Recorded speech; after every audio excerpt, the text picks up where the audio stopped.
ఒకప్పుడు ఒక చిన్న పట్టణంలో జానీ అనే అబ్బాయి మరియు అతని కొంటె పిల్లి బిస్కెట్స్ ఇద్దరూ నివసించేవారు. ఒకరోజు ఉదయం తమ పరిసరాల చుట్టూ ఉన్న అడవిని అన్వేషించాలని నిర్ణయించుకున్నారు. జానీ తన వీపుకు ఒక సంచిని తగిలించుకొని విస్కర్స్తో బయలుదేరాడు.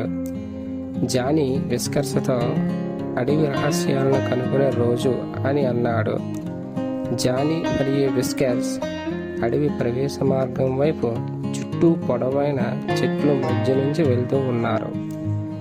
జానీ మరియు విస్కర్స్ ఒక చెట్టు కొమ్మపై ఒక చిన్ని ఉడతను కలుసుకున్నారు. అప్పుడు ఆ ఉడత, "ఓ యువ అన్వేషకులారా, ఈ అడవికి స్వాగతం" అని పలికింది. అక్కడ నుండి వారిద్దరూ రంగురంగుల పూలతో నిండిన పూల తోట వైపు వెళ్తూ సాగారు. జానీ విస్కర్స్తో, "ఈ అందమైన పువ్వులను చూడు, ప్రకృతి ఎంత అద్భుతంగా ఉందో" అని అన్నాడు. తరువాత జానీ మరియు విస్కర్స్ కప్పలతో నిండిన ఒక అందమైన చెరువును చూశారు. అలా వెళ్తుండగా ఒక చెట్టుపై గుడ్లగూబను కూడా కలిశారు. అప్పుడు ఆ గుడ్లగూబ ఈ అడవికి స్వాగతం అని ఆహ్వానించింది.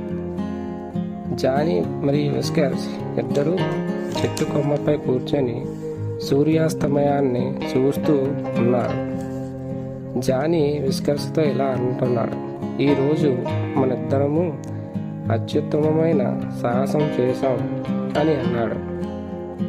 వారిద్దరూ ఈ శుభదినానికి ధన్యవాదాలు అని చెప్పుకొని రాత్రి విశ్రాంతికి సిద్ధమయ్యారు.